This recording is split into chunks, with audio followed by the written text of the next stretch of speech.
This slide shows you the dimensions of the comfort panels compared with the unified panels.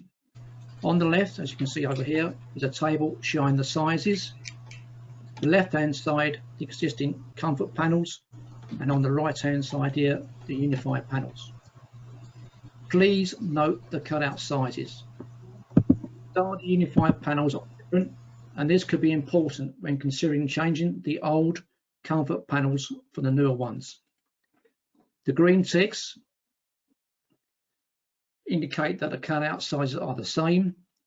The yellow warning triangles highlight that the cutouts are different. To summarize, the 7 and 12 inch are the same. The 10 inch is larger, sorry, the 9 inch, and the rest are smaller. There are adapter frames which you can use for the 15, 19 and 22 inch, where the cutout sizes are smaller, and these are shown at the bottom down here.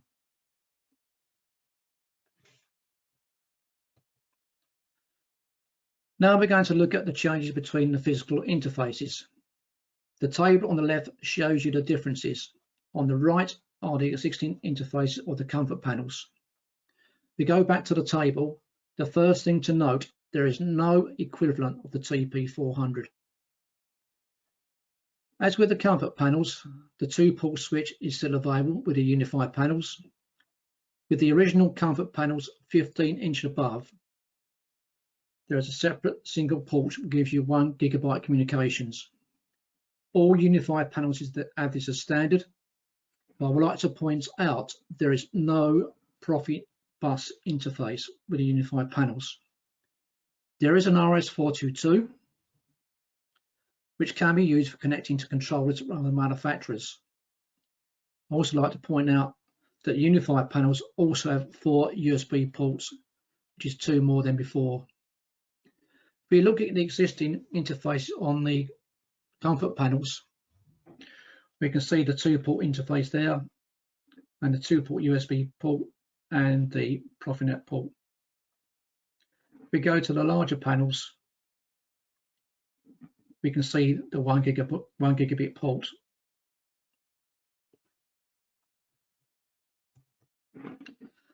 As I mentioned, the unified panels have no Profit bus capability. X20, which is shown here, is the 422/48 port, as I said, for communications to other manufacturers' PLCs, and these will be updated in time. Maintenance button here, shown as 5, does allow the HMI to be reset back to factory default if required. All unified panels have the 2-port independent Ethernet ports, and also, as I said, the 1 GB port here.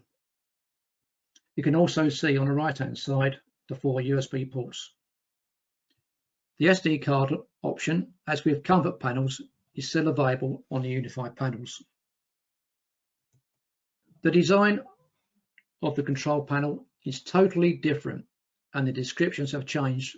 There's now a category and a function. One thing to bear in mind are certificates and the date and time. This is the certificates and the date and time.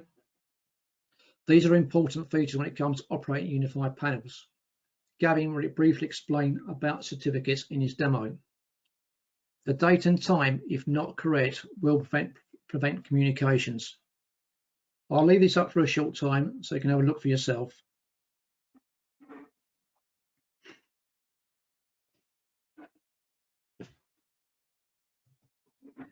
Now we come to the pre-installed programs.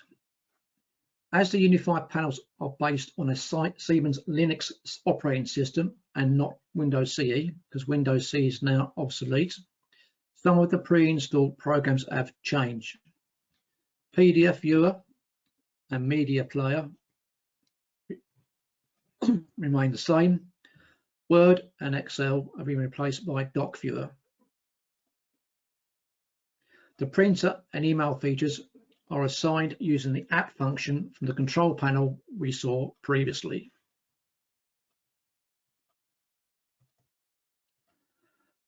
Remote access using a PC is possible with Smart Server in the same way as it is with the Comfort panels using the Smart Client application, but it can only be used with the 1 GB ports. Also, there is no limit to the number of smart clients, as you can see here, so particularly with the 7 to 12-inch RAD 3, 4 to 19.2, and the 22-inch device 1. However, please note that the use of the Smart Client app with a smartphone or tablet is not currently available for use with Unified panels.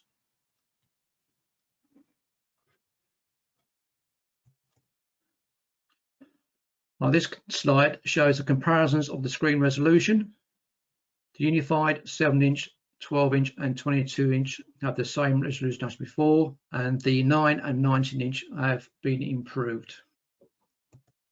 When it comes to screen management, there are considerable differences, especially when it comes to screen configuration.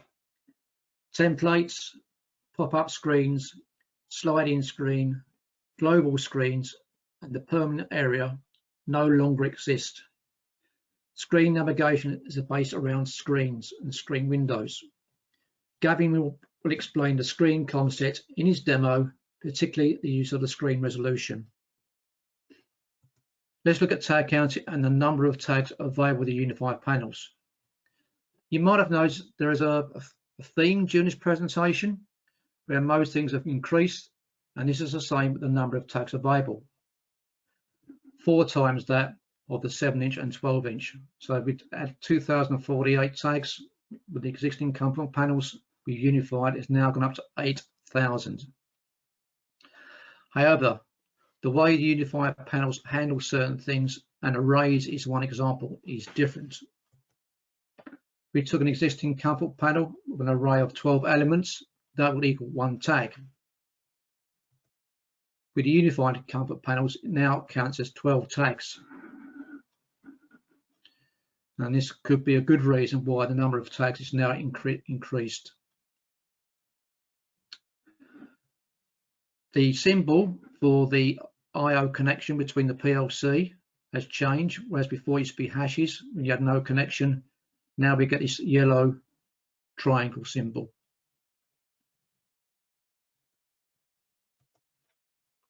Moving on from tags to alarms, this has also increased. Double the number with the 7, 9 and 12-inch, from 4,000 to 9,000. Analog alarms have also gone up, and the number of characters for the alarm text has gone from 80 to 512 characters. Recipes. Now, the wording description recipes has changed. I've had a quick look at the recipes, and it is a bit different in the approach of creating the recipes. Recipes are now called parameter set types. A recipe data record, a parameter set, and the recipe elements, i.e. the tag, a parameter. Again, the number of parameter set types has increased from typically 300 to 750. The number of data records or parameter sets has also increased. If we require additional memory for recipes, then the SD or USB drive can be used. Please don't forget, when using arrays as shown previously, each array element counts as a recipe element. Historical data. The number of historical logs is the same as the Comfort panels, i.e. 50, typically they're now 50 still, but the number of tags per log has increased quite a lot, and the number of entries per log considerably. So we took again the 7-inch and above was 2,048. It's now gone up to 5,000. As you can see now, the number of entries per log has gone up to 500,000. Now this is where there's quite a considerable difference now. As the operating system has moved from Windows CE to Linux, the database for its data is now SQLite. And you can also see that the options of CSV or RDB text is now not available. It's purely SQLite. So there's no option to save data to a network drive. and there's also no option to save data in a CSV format. There is ways around it. You can use a SQLite browser to open the log and then convert to CSV, and there are a number of SQLite browsers available on the internet. Typically one is sqlitebrowser.org. You can also see, well, hopefully see, that in the table there is a scripting feature where you can transfer defined tags from SQLite to a CSV file, and I've looked at that and it doesn't seem too difficult, and there's really some good YouTube videos explaining that as well. Scripting is also very different. Whereas before we used VB scripts, we now use Java. The number of scripts, like most things, has increased as well. It's going to take the 7 to 12 inch, 100 to 600. Simulation is very different. Whereas before you highlighted the comfort panel, then clicked on simulation. Now we've unified, we again highlight the panel, click on simulation. But now we open a web browser and Chrome is the preferred option. Enter the computer name or local host and then enter the username and password as defined in the security settings of the project. Gavin will demonstrate this as part of the demo. That's me finished, so I'll pass you over to Gavin and the interesting part of the webinar. So I've currently got here version 17 update 1, and without trying to sound too salesy, it is always worth keeping on to the latest version of TIA, especially because Unified is such a big subject at the moment. A lot of the updates are around Unified. So certainly if you are going to be using these products moving forward, definitely worth being on the latest versions of TIA. And all I've got in here is a standard CPU, so it's a 1500. There's very little code in there. I've just created a handful of tags, but it's just to speed this demonstration up, that's all. So the first thing I'll do is add a unified comfort panel.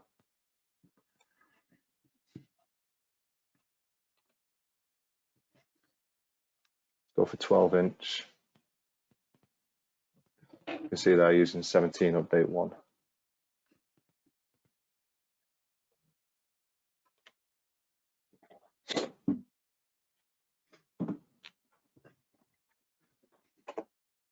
Okay, so I'm just going to go into my device and networks and just create a connection between the HMI and the PLC. First I'm going to do the Profinet connection and then establish the HMI connection 1. Lovely. And then let's create a few screens, because that's the comms done, as we all know. It's as simple as that. So add a new screen.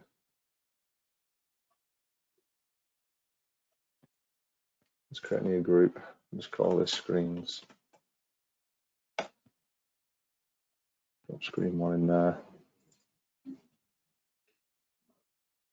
So I'm going to create screen 1 and screen 2, which is going to be our workspaces that we're going to alternate between the two.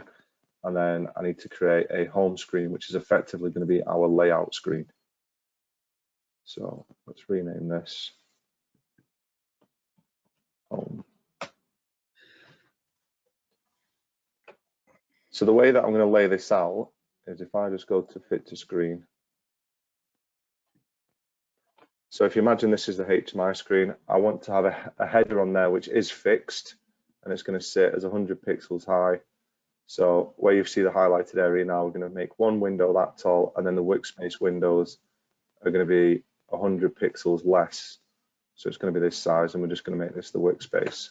So the first thing we need to do with our screens 1 and 2 is actually reduce the size of them by 100 pixels. So if I click on the screen, go to properties, and then down at the bottom of properties, I've got the height of it, change that to 700 pixels. And then just so that we know we're on page 1, I'll just put 1 in the middle, go to screen 2 and do exactly the same. Properties, change the height to 700 pixels.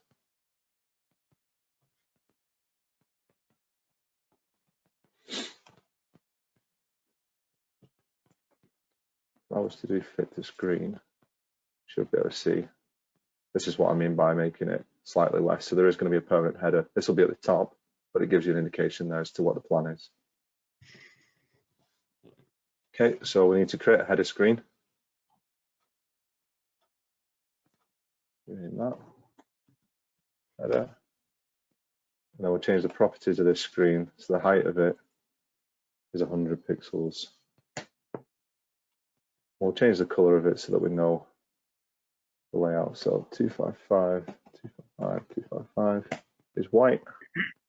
You can, of course, click on the down arrow and pick white from there. It's just, unfortunately, I know that off the top of my head for doing it too many times. Do fit to screen. So as with all HMIs, everyone loves to put the company logo in. So in order to get the logo in there, we need to go to our graphics, and then we can import a folder. You can see there I've got my graphics coming from my C drive on my PC. Click OK. And then in my graphics folder, click on graphics. And I've got 3 graphics there, so I can drag this across. And then use the icons at the top. I can centerize that within the screen, which it already was. Makes me look good. And then what else I'll put on here is a push button, which is going to bring up a pop-up. And on that pop-up screen is going to be a list of our pages that we can flip between. So still within elements, drag that on, center it.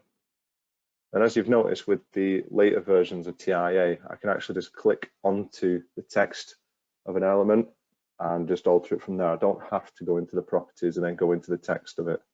So from here, type menu.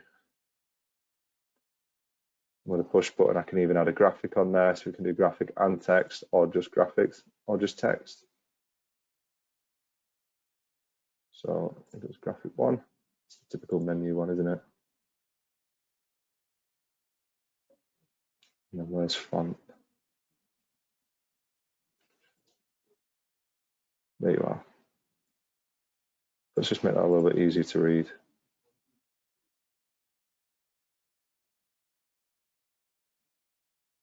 Lovely.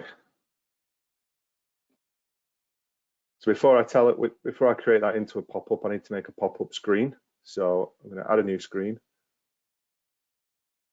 Call this menu screen. And then with that, I only want it to be about that big because it's just going to have 2 push buttons on it. So again, I'm going to change the dimensions of it to 200 pixels high and 200 pixels wide. Got that in. So on the screen, menu, click on it, center it, go up a little bit, and then add on there 2 push buttons, one for screen 1 and one for screen 2.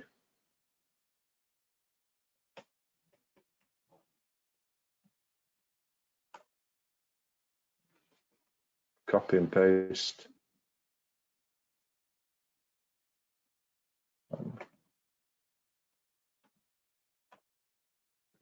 So I'll populate these in a minute just to float through our screen 1 and screen 2, but I'll jump back to my header and then I'll actually create this pop-up. So to make a pop-up, you simply click on the button, I'm going to trigger it, and then let's bring this to the top, and then in our properties we go to events.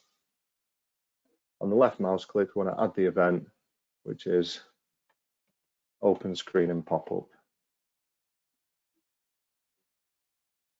Pop-up window name is something we're just going to name it, so it doesn't have to be anything specific at this point. So let's just do pop-up window 1.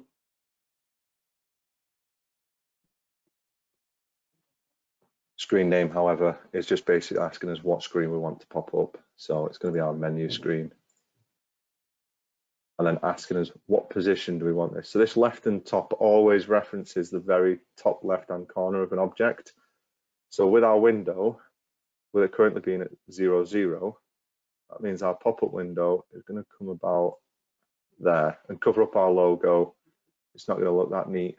So I'm going to click on there. I'm going to say from the top, I want that to be 100 pixels down starting point. And then we've got a screen that's 1280. The pop-up was 200 pixels wide, so I'll knock that off. So if it's 1080, and what that means is our pop-up should come about there and sit underneath our menu.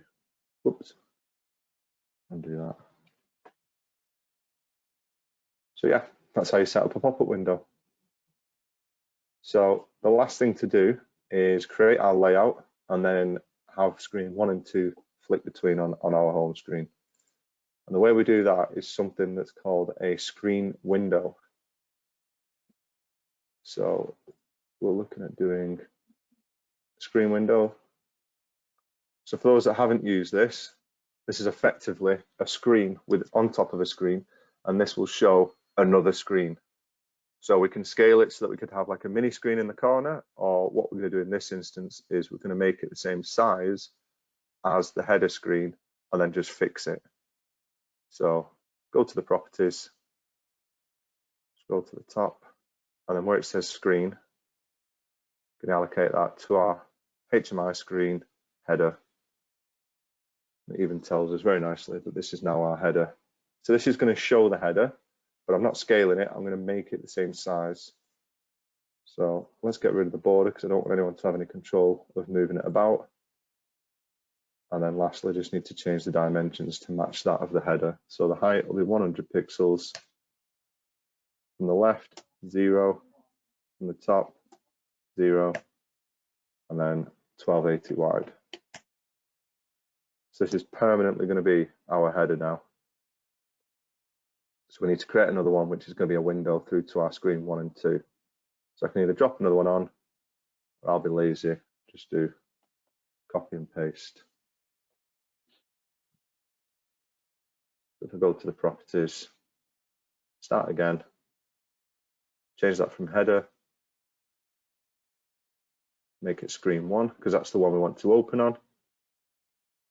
Scroll down and change the dimensions of it. So the height is going to be 700, not 100. 0 from the left, but then we want it to start underneath the header. So it's going to be 100 from the top. So you can see there, like I said, on our layout / home screen, it's going to show our header and it's going to show our workspace. And we're just going to float between these two. So to change that is by assigning the push button to change screen, but instead of the path being change screen, it's going to be change window screen. So the thing to note with this is just the name of the screen window. So it's capital S, screen, space window, _2. If I go to my menu screen, screen 1, properties, events, on mouse click, I just want to change screen. So I'll scroll down to function, click screen, change screen. Screen name will be screen 1 because that's the button that we're using. And then here we need to change the path. Change that to screen window _2. And then do the exact same for screen 2, but it's obviously populating it with screen 2. So I'll go to screen, change screen.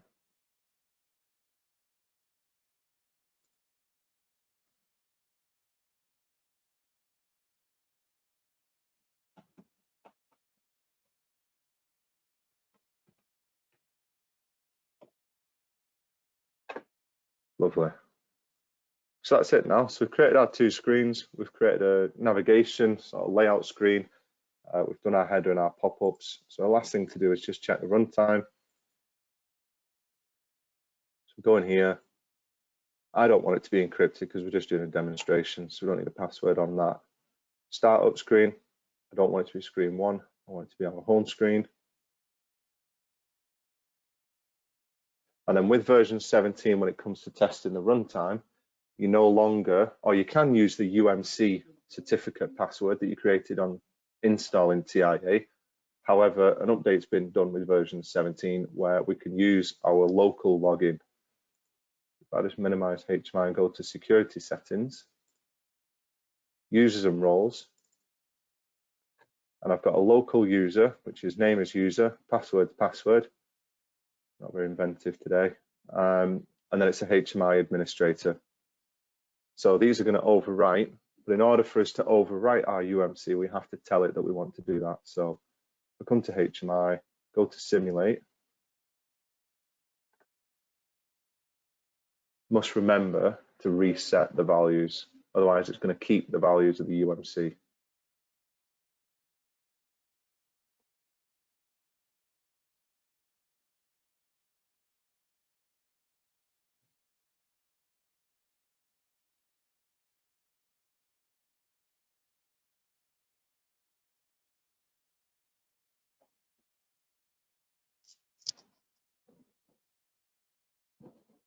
So full download, start the runtime, but then in here where it says keep current values, I don't want to keep the current values. What I want to do is overwrite them with the ones I've just put in my local settings. So change that to restart the values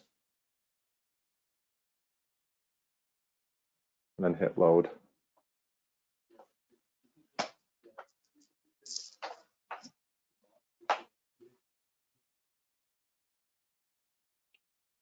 Okay, and then fingers crossed, we open up our Chrome browser. You can come in here and type HTTPS, and then you can either put in there localhost or the actual name of your PC. If you don't know your name, you can come down and just search it within your Windows properties. And then you get this lovely runtime menu. Click on WinCC runtime. Change it to English. And my user and password.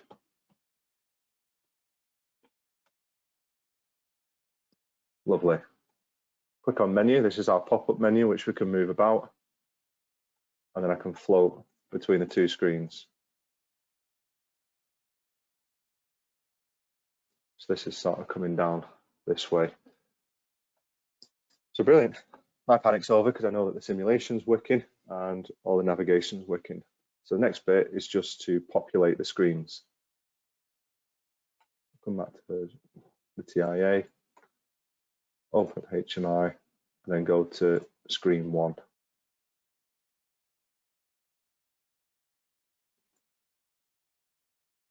So there's going to be a bit of stuff here that you know, but it's just a case of going through it and you'll sort of see the locations of where everything is and a couple of ways just to speed up your programming.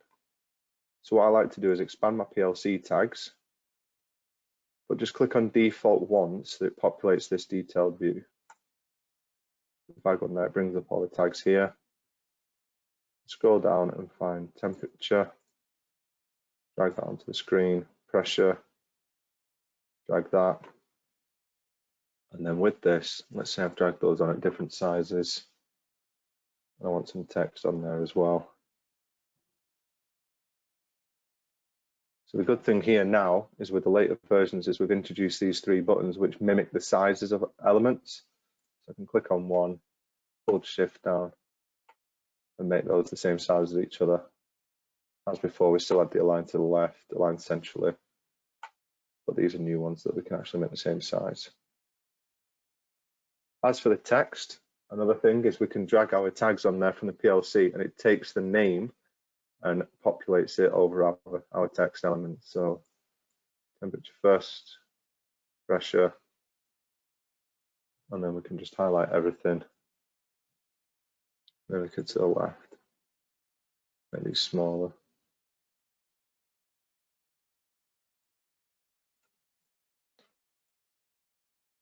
Put it in the corner, nice and neat. So these are already populated now. So if I click on there and go to properties, you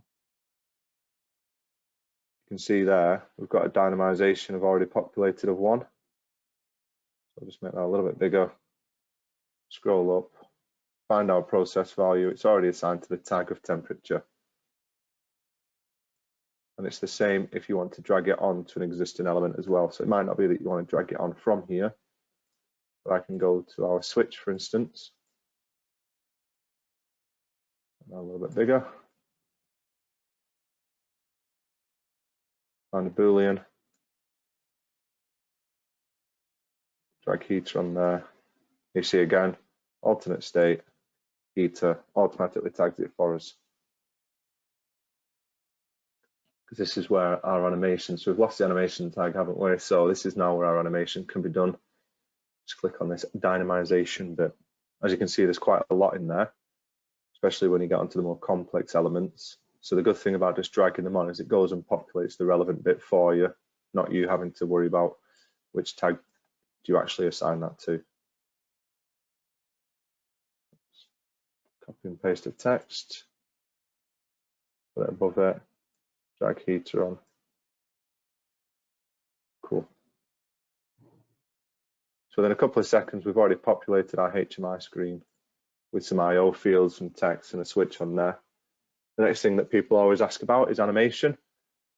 So one thing you'll notice going from a comfort panel to the unified is we still have our graphics folder, so all the ones that we're all familiar with. But we've now got on there these dynamic widgets, which is SVG. It means that no matter how much you stretch it with on the screen, it won't pixelate. So these are really cool to look at. And then if I go to animation, because these are SVGs, we can actually animate them a little bit easier. Rather than overlaying two images, we can just have these change color, that kind of thing. So bear with me a second and I'll change the color of these. I do have to go and do it 3 times though.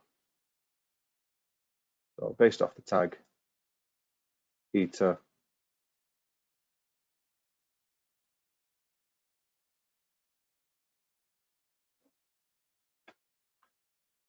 so that when it's the value is 0, let's show it blue so it looks cold.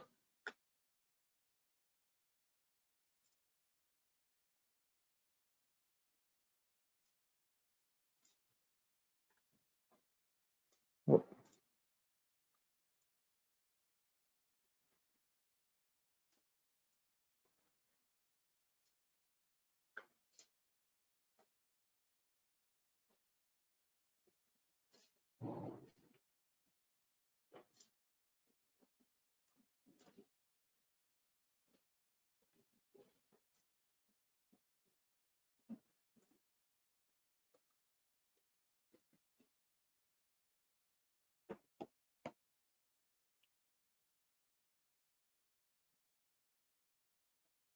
Lovely.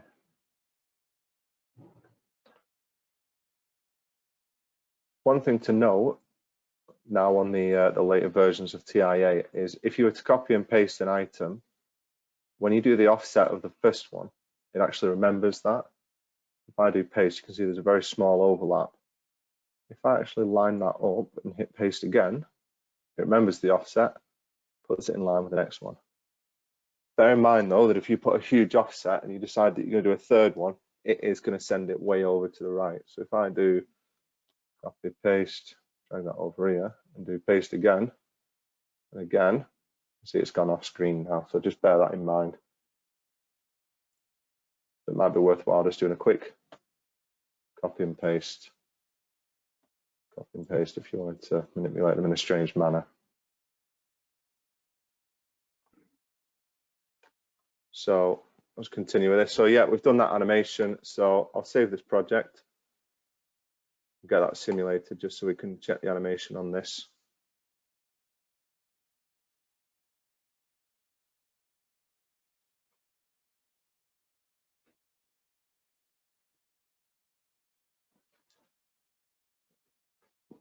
So it doesn't matter at this point whether we keep the runtime values or reset them, because if we keep them, it's going to be what we previously loaded on the last simulation.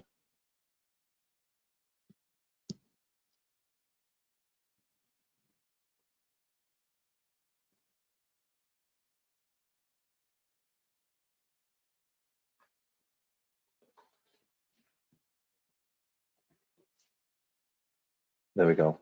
So bringing the heater on obviously brings the temperature up. You can see the animation of the flames. So certainly worth looking at the new widgets rather than the old images. Okay, the next thing that we'll do, as with about 99% of projects, is we'll put a tank level on there.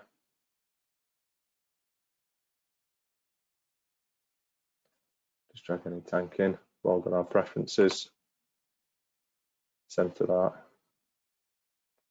And I'll chuck a little bit of pipe work on there just so I can put some pumps on as well, but I'm not going to be here all day making sure this is millimeter perfect.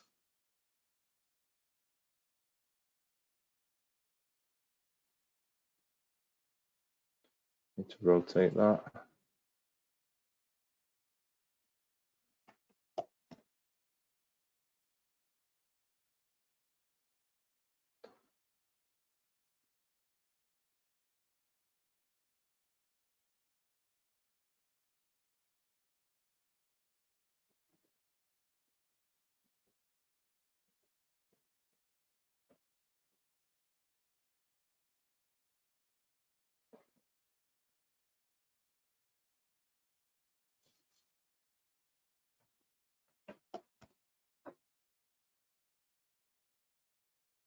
Okay, and then we'll stick some pumps on there. Now, the idea behind all this grayscale is, as with PLC codes, as with panel building, there is always a set standard, and it's not a Siemens standard, it's like a generic standard which everyone aims to work towards, and there is actually standards with visualization. The idea is, when it is grayscale, it's a modern feel, which is good for us because it's looking shiny and new. The other thing is it's easier on the eyes for the operator. So if you imagine someone's got to look at this all day, they don't want constant bright flashing images in the face because it's not so easy on the eyes. You know, we see it all in workplaces all the time, don't we? So, you know, when you've been staring at a computer screen for so many minutes, you're supposed to look away every 20 minutes or go and stretch your legs, that kind of thing. It is the same principle with HMIs. Try and make them easy and soft on the eyes for the operator. The other thing it does mean is it reduces the time for looking at the screen, in a sense of, if you imagine this is the screen, and I'll change the properties of this pump. So change the color, my tag, let's do fill for that one.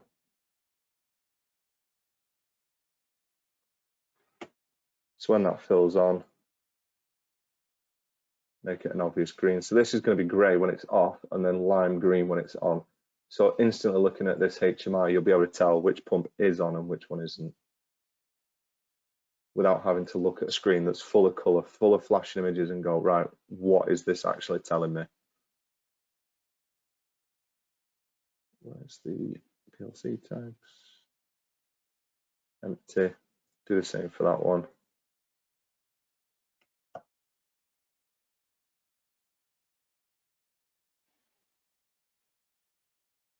And then let's add some switches so you can see that in the simulation.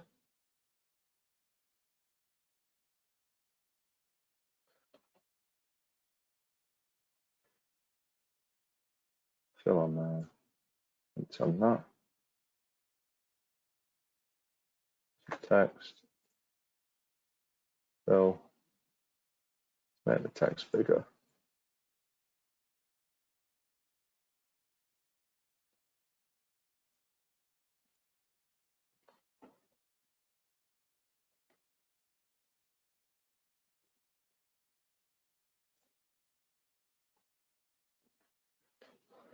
And then we'll put a little bar graph on here as well.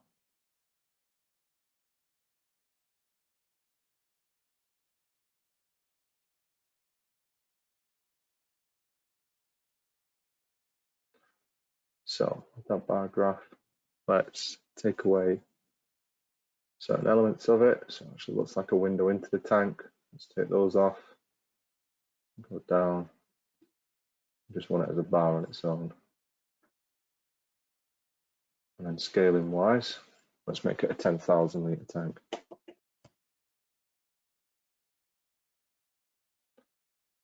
Let's create a bit of a warning as well, so that when it's at a certain level, we know how high it is. So let's go to our HMI alarms, add a new one.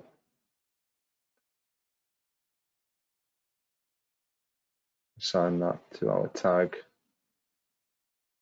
high alarm. Tank level is greater than 80. 80%. On screen 2, let's chuck our alarm control.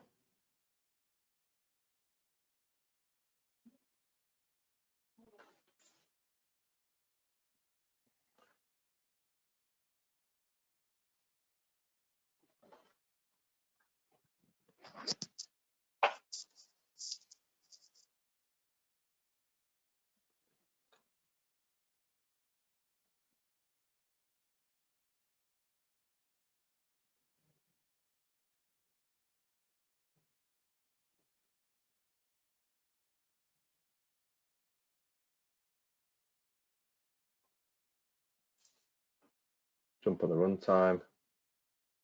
Look at that. I know exactly what I've done. I've not signed this tag up. Something that I forgot. Just bear with it. If I jump back on screen 1,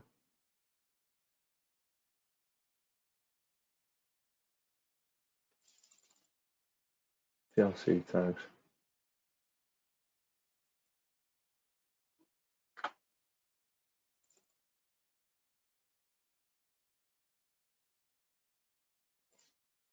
Tank level.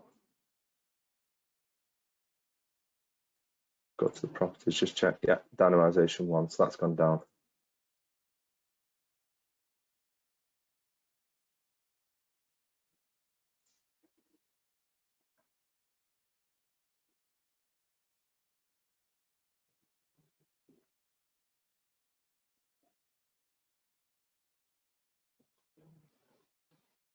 Jump back in the runtime.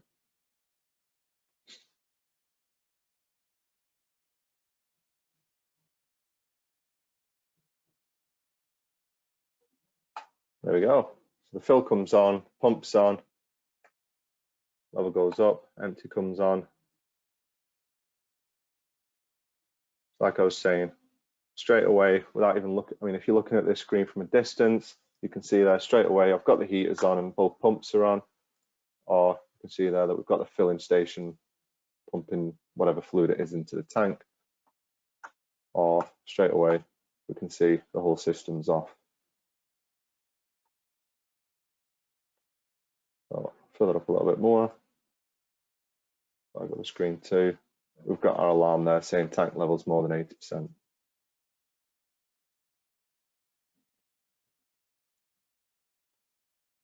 So this is what I reference with the fact of saying, you know, it's the modern feel, but it's also easy to understand for operators. So it's less training, less strain on the eyes. We're not telling you how to program, but it's just a suggestion. The reason for that as well is we've got what I'll show you now, a template suite that you can download as an add-on. So this is our HMI template suite. And you can do this for panels or PC systems, because of course Unified is transparent across all platforms. You can either create a new project or tie it in. So this one's tied in with the Windows demo. Now this, again, it's not us telling you how to program a screen, but this is a really useful tool because it's got a lot of good suggestions on there. It's a really modern feel. It's also got everything done in the background. So if you wanted to create pop-ups or navigation scripts, anything like that, these are all done for you. So even if you're not going to use this template suite in the sense of taking the project, it's worth just downloading it, having a look around it, and just take elements from it. One, because when we're doing migrations, it's easier, because if you think we've got 80,000 plus customers, you say half of them are using HMIs, so we've got 40,000 people trying to program a HMI, we're all going to do it differently. If we base it off a similar platform or a similar standard, it makes it easier for us to develop conversion tools or updaters or anything like that.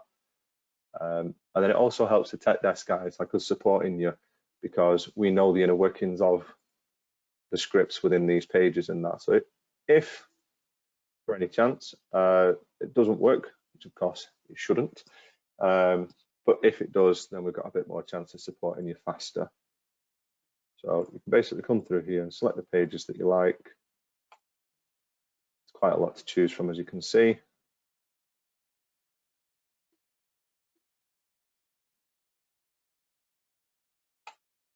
And then hit next, gives you a bit of a report. hit finish, and it creates that HMI screen within the project that you've just assigned it to.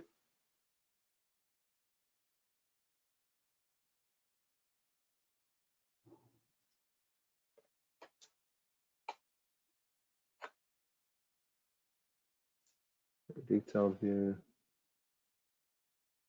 There we go. So it's added it to this one. Open that up. Go to screens. Show our dashboard. And there we go. So in terms of if you were time conscious of a project as well, there's nothing saying that you couldn't come here, take this one, show your default tags in your details view, and then within a couple of seconds, so drag it on.